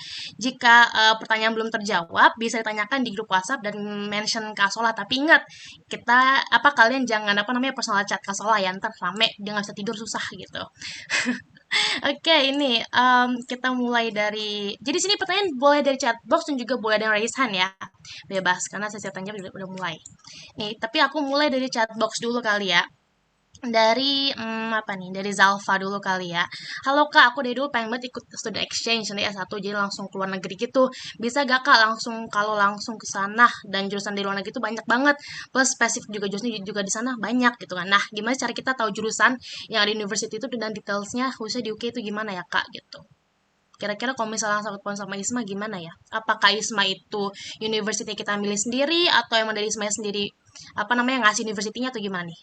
Oke, ini tadi pertanyaan general ya, kita spesifik ke ISMA ya. Oke, kalau di ISMA itu sendiri, kalian bisa lihat kan bahwa ketika kalian buka websitenya di ISMA, website resmi ISMA punya website sendiri guys, beda sama tahun lalu tuh kita nggak punya website sendiri. Di sana kalian bisa ngelihat universitas-universitasnya, kemudian juga dengan jurusan-jurusannya. So untuk program ISMA sendiri itu udah kayak benar-benar formulakan sedemikian rupa biar kalian tuh nggak terlalu pusing dalam memilih jurusan, karena emang udah jurusannya kalian bisa pilih cuma itu doang gitu loh. Kayak katakanlah cuma 15, ya udah di antara 15 itu kalian pilih kayak gitu. Kira-kira yang mana? Nah, mungkin untuk lebih tahu kira-kira jurusan ini tuh bakal belajar tentang apa aja, kalian bisa langsung tuh ke website daripada host university masing-masing gitu. Ketika kalian udah ke sana, kalian bisa lihat tuh kira-kira dari sana tuh mata kuliah ini tuh belajar tentang apa aja sih gitu. Terus kayak ini bakal ngebahas tentang apa aja sih gitu. Kurikulumnya seperti apa dan segala macamnya. Itu kan bisa dilihat ya di websitenya masing-masing kayak gitu. Biar nanti pun ketika kalian ditanya mungkin pas interview gitu, kalau kalian lulus admission, kalian bisa lebih paham seperti itu. Oke, berarti emang balik lagi dari websitenya ya, kita lihat ya websitenya, mau apa yang sesuai sama kita, itulah nanti kita ambil gitu ya untuk Zalfa. Selanjutnya yang dari Raisan yaitu ada Karaina Salsabil, silakan di-unmute. Oke, makasih Kak Bella, dan makasih juga Kak Solah. Ini jujur ini materi yang sangat-sangat baru, kayak dari semua mentornya pun aku dapetin, ini benar-benar baru, suatu materi yang sangat-sangat komprehensif. Dan aku juga sepakat sama tadi kata Kak Solah terkait semua orang itu unik, dan kita harus tekenin buat jadi diri sendiri supaya authenticity kita bisa terlihat. Nah, tapi berkaitan dengan hal tersebut, kadang aku struggle nih Kak, terkait gimana cara kita agar mengemas keunikan tersebut ke dalam sisi yang orang tuh bisa paham gitu, bisa dilihat sama orang lain. Apalagi in terms of SI. Karena kayak aku tahu nih diri aku ada keunikan, tapi aku nggak bisa nge-translate itu ke dalam bahasa yang bisa aku jelasin ke orang lain. Kayak gitu, Kak. Apalagi kalau ditulis gitu. Nah, mungkin dari hal tersebut Kak Sola ada beberapa tips and trick untuk membantu kita mentranslate dari apa yang kita pahamin dari diri sendiri ke dalam bentuk tulisan gitu, Kak. Thanks a lot, Kak Sola. Oke, aku boleh tanya lebih spesifik nggak? Kira-kira tuh untuk menjawab pertanyaan yang mana? Untuk yang esai Isma itu sendiri. Oke, kalau sebenarnya ini aku bakal elaborasiin sama yang nomor pertama, Kak. Jadi terkait achievement. Kayak gitu, Kak. Oke, kalau untuk achievement tadi, ini buat teman-teman semua kali ya, karena pertanyaan ini pasti mungkin ada juga di teman-teman yang kayak kira-kira jawab untuk pertanyaan pertama gimana ya gitu. Nah, untuk pertanyaan pertama sendiri kan itu harus state dulu nih, kalau misalkan untuk academic sama non-academic achievement, aku pribadi rekomendasiin buat teman-teman semua itu bagi paragraf. Jadi paragraf pertama itu kalian fokus untuk academic achievement-nya, biar yang ngebaca itu paham, jelas gitu loh. Kayak part per partnya. Kalian nonton film juga kan serunya kayak per part kan, kayak episode 1 dulu, 2, 3 gitu kan. Nah, sama halnya dengan penulis esai juga. Nanti kalian kayak jelasin dulu tuh di academic achievement itu apa. Terus ketika kalian mau telling your uniqueness, itu kan bisa nanti runtutin. Nah, salah satu tips yang bisa aku kasih atau trik adalah gunakan benang merah antara satu kalimat dengan kalimat lain. Biar apa? Biar nanti tuh flows-nya itu kayak smooth like butter gitu ya. Kayak bener-bener halus kayak gitu. Jadi nggak memaksakan dan segala macamnya. Contoh misalkan ya, kamu mau state bahwa your academic achievement itu adalah publikasi ilmiah kayak gitu. Kamu udah pernah publikasi ilmiah, for example, my remarkable, my memorable academic achievement was publishing my article journal at Sinta 1 kayak gitu, di Sinta 1 misalkan. Baru kalian ceritain tuh temanya apa di Sinta, artikelnya tentang apa, kemudian struggle-nya apa dan segala macamnya. Nah, itu kan lebih ngejawab secara komprehensif dan kalian bisa bubuhkan tuh keunikan-keunikan yang kalian punya gitu, kayak kelebihan-kelebihan yang kalian punya, kayak kalian bagaimana caranya untuk merevisi si jurnal itu dengan waktu yang disediakan kayak gitu. Aku kan pernah juga gitu kayak revisi jurnal itu kayak cuma semingguan gitu, dan benar-benar harus di sana aku harus benar-benar ngajar juga, aku juga harus ngerjain yang lain dan segala macam. Itu kan kayak ada beberapa difficult time yang aku hadapin ketika pembuatan jurnal, tapi di sana juga aku bisa sebutin nih skill apa yang akhirnya aku dapetin gitu, skill apa yang involved ketika proses itu sampai aku bisa publish di jurnal itu kayak gitu, misalkan seperti itu. Nah, jadi harus state dulu rumusnya, itu tips dari aku, state dulu. Terus yang kedua, setiap kalimat per kalimat harus ada benang merahnya. Kayak kalian juga bisa tuh bubuhkan quotes misalkan akhirnya di pertengahan kalimat, kayak misalkan ketika kalian contoh misalkan publikasi kalian itu adalah tentang women equality gitu ya, gender equality misalkan, tentang women kayak gitu. Nah, itu bisa tuh nanti disebutin salah satu quotes dari seorang ilmuwan atau women activist kayak gitu. Dan akhirnya kalian state lagi bahwa menurut saya pribadi sebagai seorang mahasiswa, saya percaya bahwa perempuan juga memiliki hak yang sama gitu. Dan salah satu kontribusi yang saya berikan adalah dengan cara riset gitu, riset dan mempublikasikan ide-ide yang saya miliki. Itu kayak daging banget akhirnya hasilnya. Sama halnya dengan non-academic achievement gitu. Kamu bisa membubuhkan keunikan kamu itu di sebuah kalimat-kalimat kayak kata-kata atau mungkin bahkan refleksi diri kamu. Kemudian kamu juga bakal bisa ngejelasin di statement-statement bagaimana kamu bisa akhirnya mencapai itu. Yang pasti adalah ketika kalian nge-state academic sama non-academic achievement harus ada ukurannya, guys. Gitu. Ingat ya, SMART formula itu. Kayak ukuran miserable-nya gitu. Kayak ukuran si academic achievement itu apa? Kenapa itu disebut academic achievement? Kenapa kamu mengkategorikan itu sebagai academic achievement kayak gitu? Apa capaiannya dan lain segala macamnya? Begitupun sama non-academic achievement gitu. Kan banyak banget yang menggunakan organisasi, volunteer dan lain sebagai non-academic achievement kan. Nah, itu harus diperjelas, guys. Kayak itu kenapa disebut non-academic achievement kayak gitu. Itu sih tipsnya. Mudah-mudahan ngejawab ya. Oke, thank you banget Kak Solah, sangat menjawab. Thank you. Oke, keren-keren. Ini aku dapat lagi pertanyaan dari Winnie dan juga Khalida. Tapi ini aku rangkum aja kali jadi satu ya. Tentang engage local and international community. Gimana sih cara research-nya gitu kan dari Kak Solah sendiri gitu kan? Apakah kita harus cari available club di host uni-nya atau bahkan apakah cukup gitu kita hanya mengelaborasikan gitu kan klub-klub yang ada di host uni, lalu juga apa lagi nih, apakah cukup gitu kan? Lalu apa about the achievement, is it only for something that related that we are that with what we are measuring gitu kan? Atau bagaimana nih kira-kira kalau tentang apa namanya? Engage local international community. Oke, aku pribadi satu hal yang harus teman-teman jawab sendiri nantinya adalah apakah ISMA ini tuh emang adalah keinginan teman-teman? Apakah teman-teman yang butuh program ISMA? Dan terakhir adalah apakah teman-teman ini sesuai dengan kemampuan teman-teman gitu untuk mendapatkan ISMA ini sendiri. Jadi ketika kalian daftar program itu berdasar pada keinginan, kebutuhan, sama kemampuan. Nah, ini balik dari pertanyaan tadi, kira-kira kalau misalnya untuk yang clubs itu apakah elaborasi clubsnya aja dan segala macamnya itu nggak bakal cukup, teman-teman. Kalian harus tahu dulu kira-kira kenapa kalian pilih host university tersebut selain daripada kursusan dan segala macamnya. Ketika kalian ada pertanyaan how to engage with local international communities, kalian harus lihat dulu nih, kalau misalnya kalian emang suka tentang lingkungan dan segala macamnya gitu kan, tentang volunteer dan lain, kalian harus state gitu. Kira-kira wadah mana nih yang bisa menaungi keinginan kalian dan kebutuhan kalian yang akhirnya itu berdampak pada kontribusi dan peningkatan kapabilitas kalian di bidang tersebut seperti itu. Paham nggak sih? Jadi nggak sekedar kayak ngejelasin bahwa gue mau ikut klub sport. Loh, sport tuh banyak guys. Itu masih bias. Kayak harus benar-benar spesifik. Gitu. Sport kan banyak ya, ada basketball, ada berenang dan lain-lain. Kalian harus benar-benar spesifikin itu gitu. Nggak jangan bias gitu. Terus yang kedua juga kalau misalnya kalian pengen ikut sebuah organisasi di sana, sebutin organisasinya, tujuannya kenapa ikut organisasi tersebut, apakah kalian passionate di bidang organisasi tersebut atau enggak, dan lain gitu. Dan kira-kira tujuannya apa nih? Apakah kalian punya hal tertentu yang ingin kalian tingkatkan dan lain kayak gitu.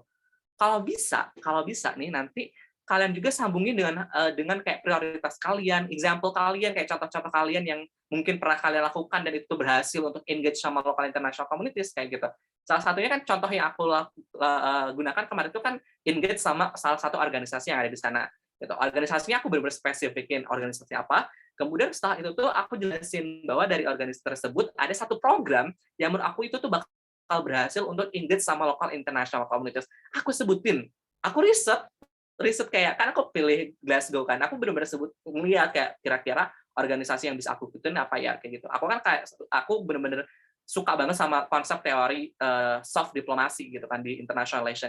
Nah, aku jelasin secara teoretikalnya kenapa si skema ini tuh bakal berhasil untuk engage sama local international communities. Si pembaca tuh bakal lebih teryakinkan gitu bahwa oh iya ya ini bisa nih berhasil, reachable gitu, achievable nih outline-nya, plan-nya. Kemudian aku juga jelasin secara komprehensif dengan contohnya. Jadi di paragraf kedua, aku jelasin contoh bahwa salah satu yang aku lakukan, aku juga pernah melakukan kegiatan tersebut gitu sebagai panitia role-nya aku jelasin. Programnya aku jelasin, programnya apa, tempatnya di mana, terus akhirnya keberhasilannya berapa gitu, kayak ada berapa orang yang hadir dan segala macamnya. Kayak satisfactory gitu ya, kayak kepuasan orang-orang terhadap program tersebut. Aku jelasin kayak presentasinya, berapa jumlah orangnya dan segala macam. Itu penting banget teman-teman, biar jelas gitu. Kalau kalian misalkan cuman apa ya, kayak tadi ya, kalian misalkan elaborate clubs doang, aku tuh nggak cukup. Kalian harus benar-benar tahu sama diri kalian sebenarnya kalian pengen ikut apa. Ingat, itu harus rasional ya. Relevan, rasional, achievable. Jangan utopis, jangan kayak mimpi gitu. Harus benar-benar rasional. Aku nggak jelasin cuma satu program loh. Satu program, satu organisasi, outline-ku tuh ya. Tapi benar komprehensif banget. Sampai ke akar-akarnya aku jelasin. Gitu. Kalaupun kalian mau, ya kalian harus tanya dulu sama diri kalian, kira-kira kalian pengen join yang mana nih, gitu. Kalian apa yang pengen kalian tingkatin nih, gitu. Kalau misalnya katakanlah di Glasgow ada volunteering social volunteering di bidang khusus women gitu, women empowerment kayak gitu. Terus kalian jelasin di sana kenapa harus ikut itu dan lain kayak gitu. Jadi bahasannya juga lebih luas, lebih rich, meskipun cuman kalian outline-nya cuma satu doang. Dan itu rasional menurut aku. Ya orang kalian 3 bulan doang kok di UK gitu, kayak kuliah 1 semester kan 3 bulan di UK, kemudian kalian sibuk dengan agenda yang lain. Kalau kalian outline banyak-banyak tapi nggak rich gitu, itu menurut aku utopis sih. Kayak lu bisa emang kayak 1 semester ikut sekian itu dengan materi yang baru pakai bahasa Inggris, dengan subjek-subjek mata kuliah dalam bahasa Inggris, tugas-tugas yang banyak, kayaknya enggak deh. Jadi harus benar pakai yang kalian mampu gitu, yang kalian bisa dan kalian inginkan. Kayak gitu ya, cara pemilihan untuk clubs atau mungkin contoh buat engage sama local international communities. Ya oke, cukup jelas ya dari buat siapa nih? Dari buat Winnie dan juga Fahri dan juga siapa lagi nih? Khalida ya, semoga jelas jawabannya. Aku rangkum lagi kali ya dalam dua hal. Yang pertama tentang ISMA juga yang kedua tentang personal ya. Nah, sisanya bisa tanyakan lagi. Kalau misalnya ada pertanyaan tidak terjawab, bisa ntar ditanya di grup WhatsApp. Nih, tentang kualifikasi nih ya. Yang pertama nih, apa ada gak sih kemungkinan kalau misalnya kita udah kualifikasi nih, apa namanya, tapi nggak lolos karena kuota universitasnya udah penuh. Lalu yang kedua, kalau misalnya kita keterima ISMA di tahun ini, apa kita bisa ikut di tahun depan? Nah, yang ketiga, jika pernah gagal di tahun ini, apakah bisa daftar di tahun depan? Gitu. Oke. Mungkin bisa disambungin kali jawabannya ya. Ya, untuk yang pertama kualifikasinya kayak gimana nih gitu? Apakah kalau misalnya kita udah kualifikasi enough gitu, terus kita harusnya lolos, tapi ternyata karena kuotanya terbatas, akhirnya kita nggak lolos. Apakah ada pengalaman kayak gitu? Itu ada, teman-teman. Gitu. Salah satunya adalah temenku juga yang kayak sebenarnya dia secara kualifikasi bagus gitu, IPK-nya bagus dan lain-lain. Tapi karena kuotanya di universitasnya sedikit, akhirnya dia nggak keterima. Cuman solusinya yang sekarang ISMA beri kan ada 2 kampus nih, ya nggak sih? Yang kampus beda satu cuma nambah 1 doang. That's why mungkin kenapa ketika kalian nggak lolos misalkan karena kuota, kalian bisa dipindah ke kampus pilihan kedua seperti itu. Itu mungkin salah satu solusi yang bisa diberikan oleh ISMA kayak gitu. Ketika kalian qualify nih, anak itu bagus, cuman karena kuotanya, karena rankingnya kamu di paling bawah gitu lah. Misalkan yang diterima 20 orang gitu ya kan. Tapi ternyata kalian ranking 21 nih gitu. Akhirnya kan kalian harusnya nggak lolos. Tapi dibandingkan dengan yang lain, kalian tuh layak gitu. Akhirnya kalian bisa masuk ke kampus pilihan kedua seperti itu.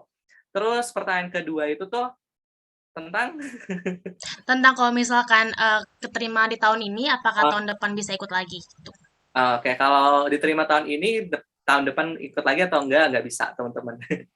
Karena kalian udah termasuk orang yang udah pernah ikut exchange student akhirnya kan, gitu. Terus terakhir itu adalah, kalau misalkan gagal tahun ini, apakah bisa ikut tahun depan?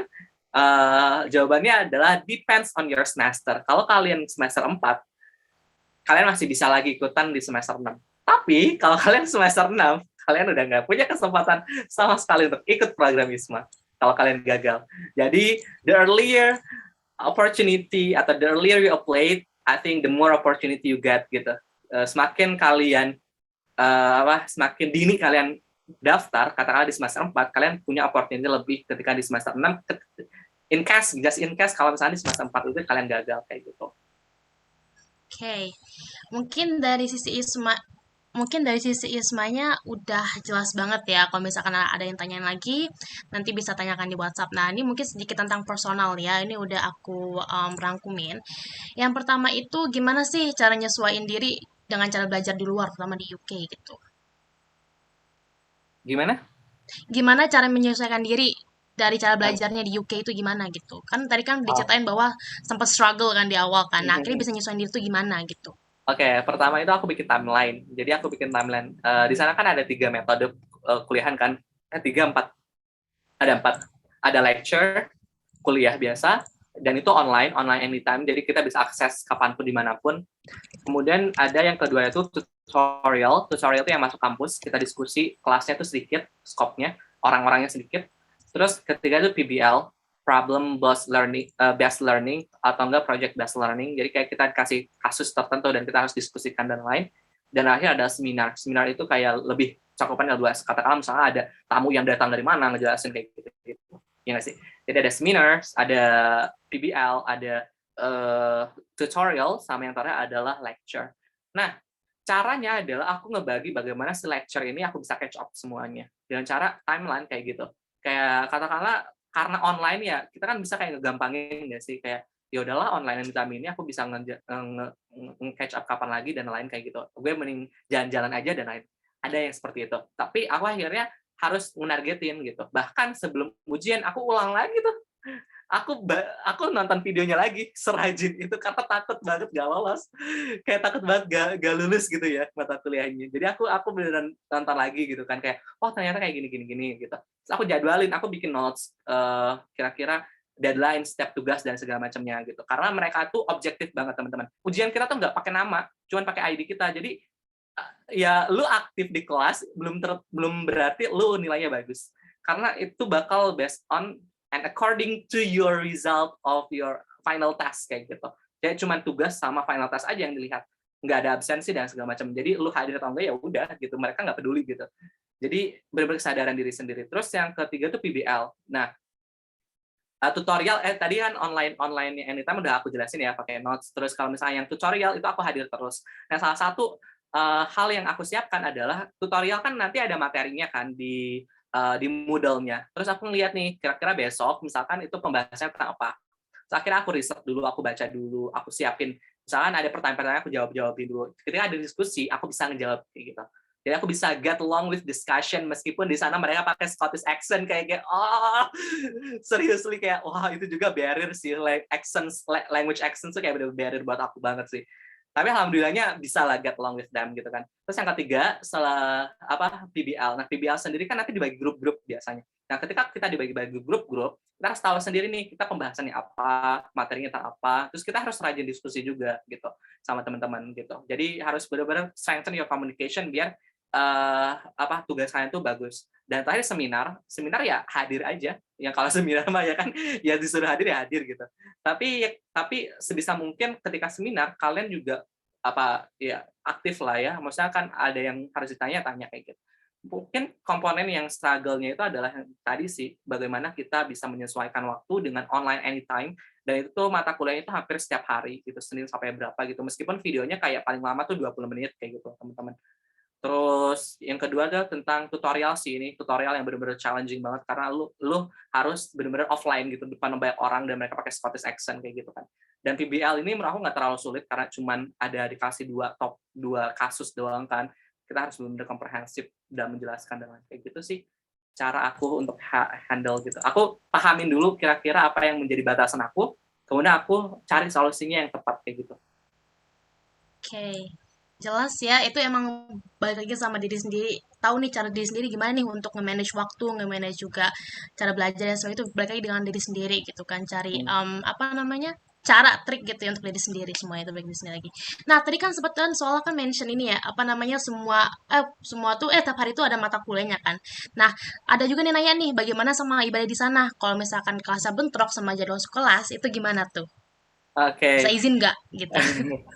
Alhamdulillahnya kemarin nggak ada yang bentrok teman-teman. Jadi hari Jumat itu online. Jadi pas setiap hari Jumat itu online. Jadi aku bisa salat Jumat. Dan saat Jumatnya juga itu di kampus ada. Jadi University of Glasgow khususnya itu kayak bener-bener Muslim friendly banget. KFC di sana halal. Jadi aku bener-bener sering banget GoFood gitu lah ya istilahnya delivery KFC di sana. Selain itu tuh masjid juga lumayan banyak di sana, musola kayak komunitas Islam kayak gitu. Ada yang dekat sama akomodasi juga, aku juga kayak sekitar 30 menitan jalan itu deket ya. Kalau di Indonesia itu jauh, tapi kalau di sana itu lumayan deket lah, karena emang jalannya juga enak kayak gitu. Apakah ada yang pernah ada tuh mungkin kalau misalnya lagi ada acara-acara kan, apalagi kemarin kan musim dingin nih. Jadi kalau musim dingin kan kayak setiap jadwal sholat itu kayak deket-deket kayak gitu kan. Selama studi aku nggak ada masalah untuk sholat, malah aku merasa aman kalau misalkan ketika studi karena mungkin di perpustakaan Glasgow ada musola, di tempat belajar namanya Learning Hub James McKeown itu kan tinggi banget, itu setiap lantai itu ada musolanya kayak gitu. Muslim friendly banget. Yang aku khawatirkan mungkin ya untuk ngejawabnya adalah ketika jalan-jalan teman-teman. Jadi aku pernah struggle untuk sholat zuhur ketika aku di Manchester. Aku sampai ke universitas karena aku ngerasa bahwa mungkin universitas provide musola karena University of Glasgow kan kayak musolanya banyak ya. Pas di sana aku mohon kayak boleh nggak sih kayak sholat sebentar aja gitu loh, kayak 5 menit gitu. Itu nggak dibolehin gitu loh sama mereka karena kamu bukan student sini. I'm a student at UK but I'm not this university student, tapi kayak boleh nggak sih gitu. Itu benar-benar nggak boleh. Kayak akhirnya aku nyari tempat yang lain kayak gitu. Itu mungkin ya struggle itu udah ketika jalan-jalan ya, malah bukan ketika sekolahnya. Iya, keren. Wah, berarti bisa juga teman-teman nih kalau misalnya ngambil di Glasgow gitu kan, musola banyak, jadi don't worry ya. Sebelum penutupan nih, mungkin dari Kak Chandra Budiman kali ya, banyak pertanyaan terakhir kali ya, sebelum kita penutupan, silakan. Sebenarnya saya mau bertanya singkat aja berhubung yang tadi yang soal pelajaran. apa yang terjadi kalau misalnya kita gagal di mata pelajaran gitu? Apakah kita bisa ngulang atau kita dideportasi balik ke Indonesia gitu? Gimana?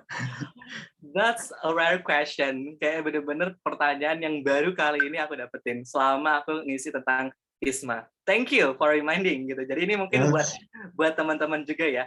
Alhamdulillah aku lulus semua mata kuliah, jadi aku nggak ada yang ngulang.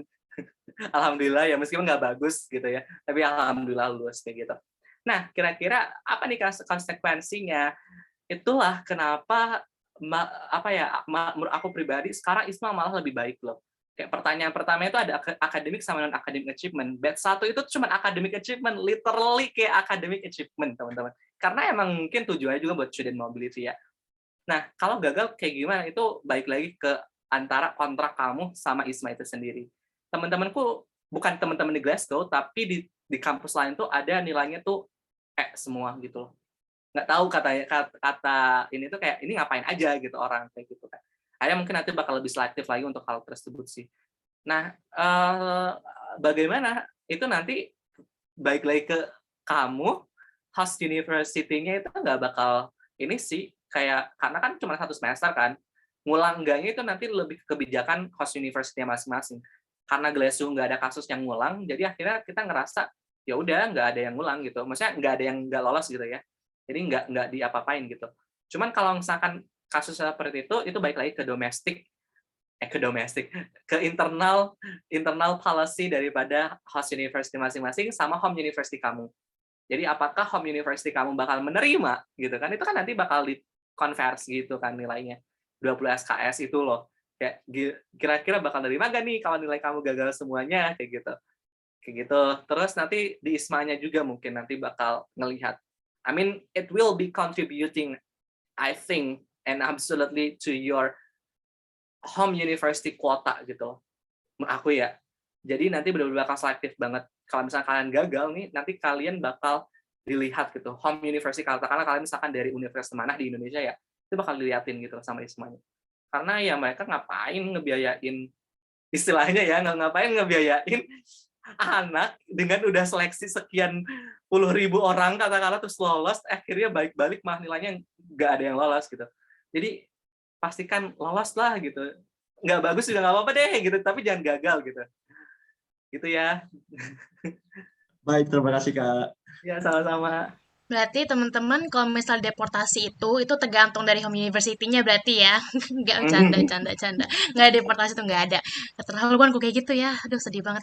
Ya udah sebelum closing statement nih ya. Tapi beasiswa Erasmusku, awalnya pernah Erasmus juga ya. Jadi di kontraknya itu tuh kalau nggak lolos itu tuh kita harus balikin lagi uangnya. Nggak tahu nih kalau sekarang kontraknya bakal dibedain atau enggak. Karena waktu beasiswa aku itu nggak ada. Tapi beasiswa Erasmus yang aku ikutin tahun 2020 itu pas tanda tangan tuh kayak gitu. Si pemberi beasiswa tuh ngomong depan aku kayak, you should pass at least one gitu. If you fail all gitu, you should give back the money kayak gitu. Gila, ratusan juta gue harus balikin lagi kayak. Bener. Jangan kan Erasmus ya, kalau misalnya teman-teman nih mau yang lanjut S2, Chevening aja nggak jauh-jauh deh, juga ngebalikin kan kalau misalnya nggak lulus gitu kan, nggak selesai kalau nggak selesai kuliahnya dalam setahun gitu kan, itu juga bakal ngebalikin gitu. Berapa ratus juta harus aku balikin ya gitu jadinya. Jadi teman-teman kita harus kalau misalnya dikasih kesempatan itu harus benar-benar gunain sebaik mungkin gitu, bawa nama baik negara gitu ya, dan juga kampus terutama gitu. Iya, benar. Oke, ini udah jam berapa nih? Jam 9. Pas banget nih jam 9 nih ya. Sebelum ada closing statement nih, aku ingetin lagi nih. Kan tadi kan ada beberapa pertanyaan yang belum terjawab. Nah, itu bisa tanyakan lagi di WhatsApp. Mention juga Kak Sola, tapi jangan personal chat. Nah, dan juga karena acara ini adalah juga acara teman-teman dapat sertifikat, diharapkan kepada teman-teman sekalian untuk mengikuti mentorship dari hari ini sampai tanggal 3 nanti ya untuk mendapatkan sertifikatnya. Nah, sebelum itu kira-kira dari Sola ada closing statement nggak nih buat memotivasi teman-teman? Ayo ikut gitu. Oke, sebelumnya aku mau ngucapin terima kasih buat teman-teman semua yang udah hadir di malam hari ini, yang udah meluangkan waktu sampai akhir.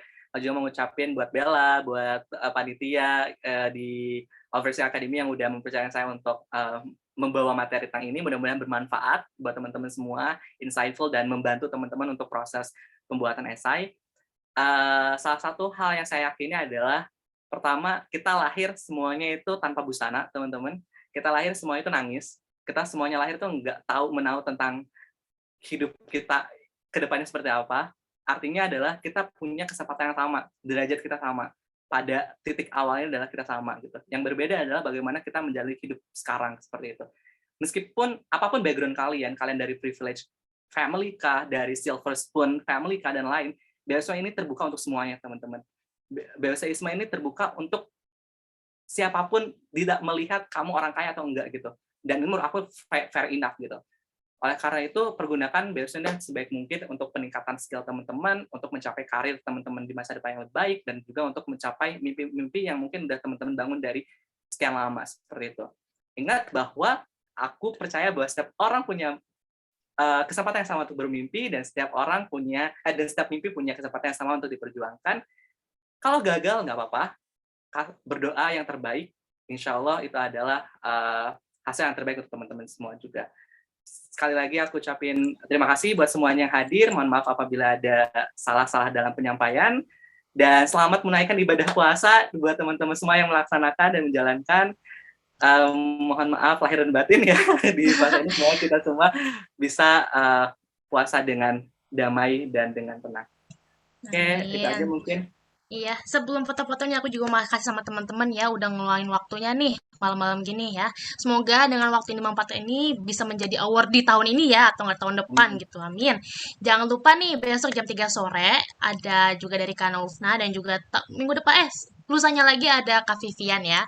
Semoga sukses selalu untuk kita semua dan foto-foto dulu kali ya. Lebih enak kali ya foto-foto dulu kita. Ayo teman-teman kita open cam. Yang mau open cam silahkan open cam. Kapan lagi coba foto bareng sama Solah ya? Susah loh foto bareng sama Solah. Oke. Di slide pertama ya. Slide pertama dulu. Bentar. Oke. Oke, masih ada yang mau buka. Oke deh. 1, 2, 3. Oke. Oke, slide kedua. Sebentar. Slide kedua. Oke. 1, 2, 3.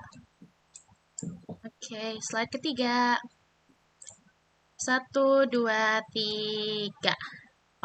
Oke, udah semuanya. Oke, makasih lagi sama teman-teman yang udah ada hadir. Semoga bisa datang lagi ya. Harus datang sih biar dapat sertifikat ya. Dan makasih juga untuk Sola untuk waktunya. Dan ya, see you guys tomorrow. Selamat malam semuanya. Thank you, Kak. Thank you Terima kasih, so Kak Sola. much. Selamat. Sukses semuanya ya.